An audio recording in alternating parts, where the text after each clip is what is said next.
March 3rd, Deuteronomy 9 through 11. Deuteronomy 9. Hear, Israel, you are now about to cross the Jordan to go in and dispossess nations greater and stronger than you, with large cities that have walls up to the sky. The people are strong and tall, Anakites. You know about them and have heard it said, who can stand up against the Anakites? But be assured today that the Lord your God is the one who goes across ahead of you like a devouring fire. He will destroy them. He will subdue them before you, and you will drive them out and annihilate them quickly, as the Lord has promised you. After the Lord your God has driven them out before you, do not say to yourself, the Lord has brought me here to take possession of this land because of my righteousness.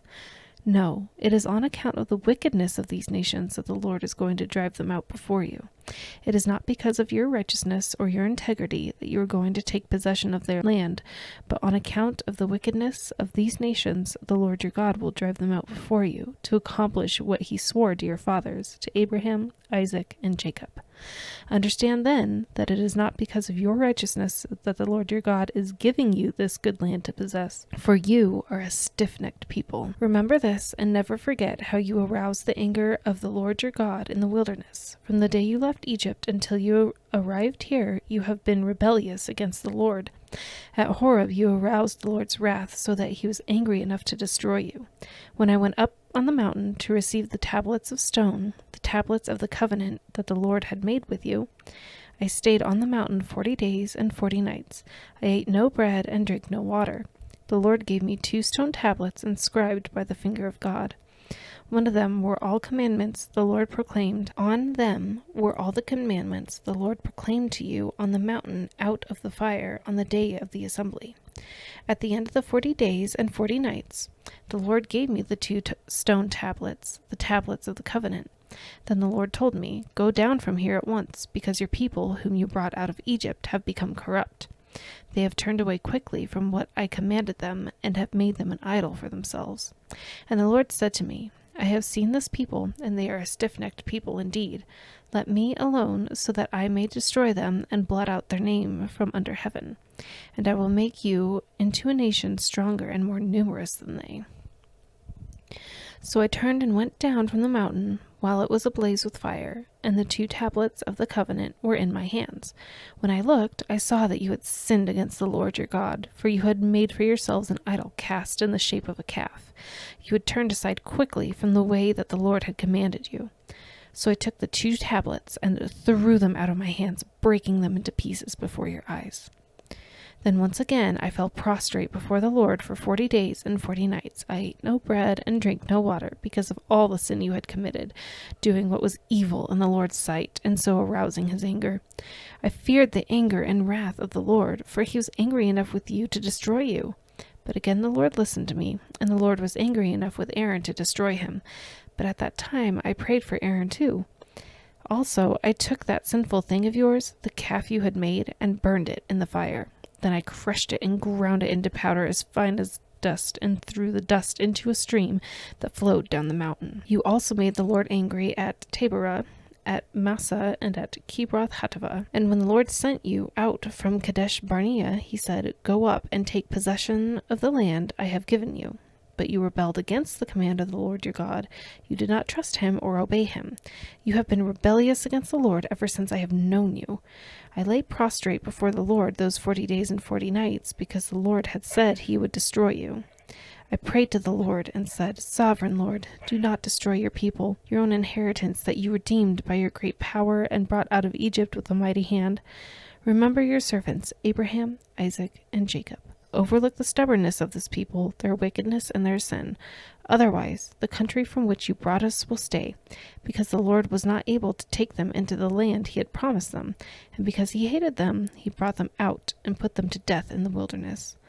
But they are your people, your inheritance, that you brought out by your great power and your outstretched arm. Deuteronomy 10. At that time the Lord said to me, Chisel out 2 stone tablets like the first ones, and come up to me on the mountain. Also make a wooden ark. I will write on the tablets the words that were on the first tablet which you broke. Then you are to put them in the ark. So I made the ark out of acacia wood, and chiseled out 2 stone tablets like the first ones, and I went up on the mountain with the 2 tablets in my hands. The Lord wrote on these tablets what he had written before, the 10 commandments he had proclaimed to you on the mountain, out of the fire, on the day of the assembly. And the Lord gave them to me.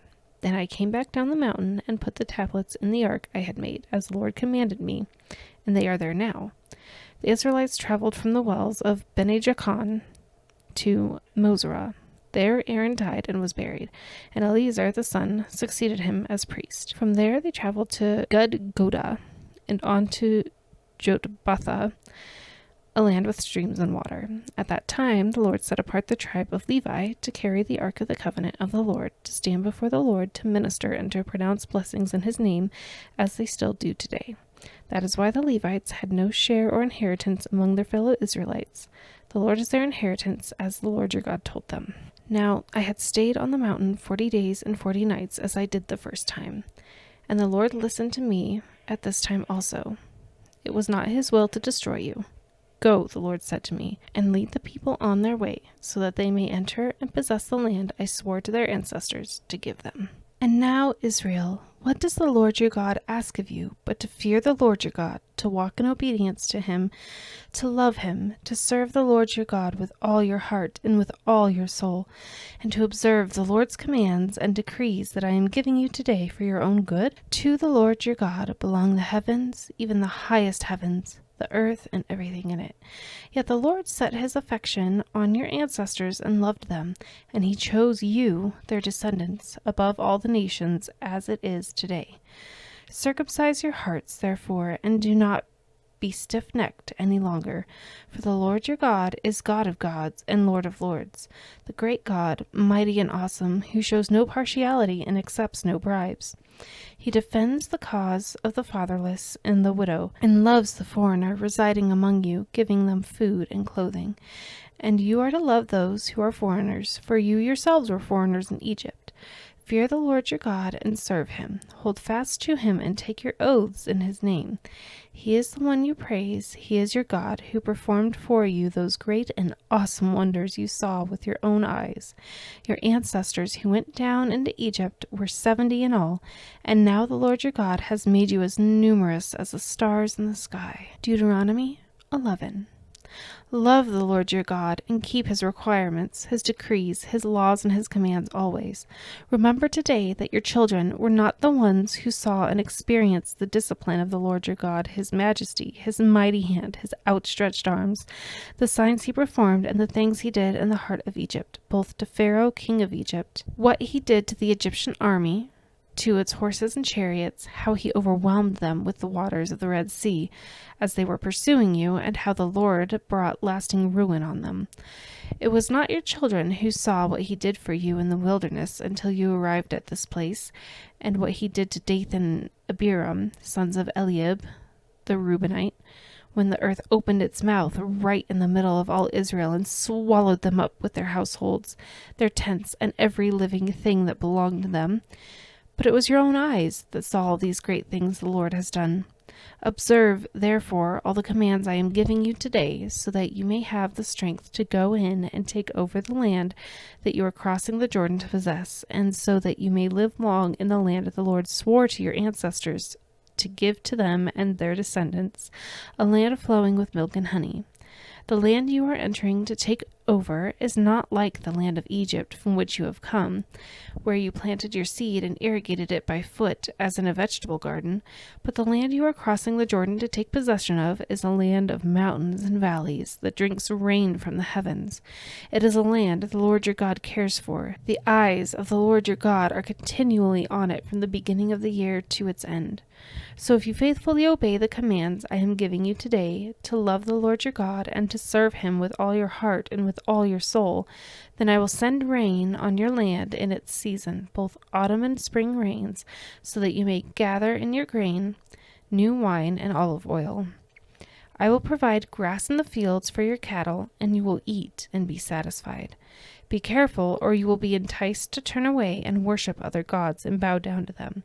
Then the Lord's anger will burn against you, and he will shut up the heavens so that it will not rain, and the ground will yield no produce, and you will soon perish from the good land the Lord is giving you. Fix these words of mine in your hearts and minds. Tie them as symbols on your hands and bind them on your foreheads. Teach them to your children, talking about them when you sit at home and when you walk along the road, when you lie down and when you get up. Write them on the door frames of your houses and on your gates, so that your days and the days of your children may be many in the land that the Lord swore to give your ancestors, as many as the days that the heavens are above the earth. If you carefully observe all these commands I am giving you to follow, to love the Lord your God, to walk in obedience to him, and to hold fast to him, then the Lord will drive out all these nations before you, and you will dispossess nations larger and stronger than you. Every place where you set your foot will be yours. Your territory will extend from the desert of Lebanon and from the Euphrates River to the Mediterranean Sea. No one will be able to stand against you. The Lord your God, as he promised you, will put the terror and fear of you on the whole land wherever you go. See, I am setting before you today a blessing and a curse. The blessing if you obey the commands of the Lord your God that I am giving you today. The curse if you disobey the commands of the Lord your God and turn from the way that I command you today by following other gods, which you have not known.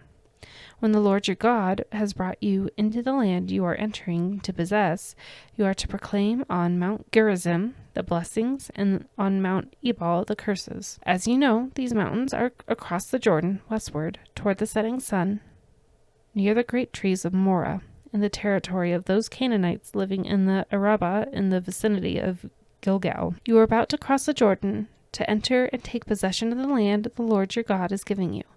When you have taken it over and are living there, be sure that you obey all the decrees and laws I am setting before you today.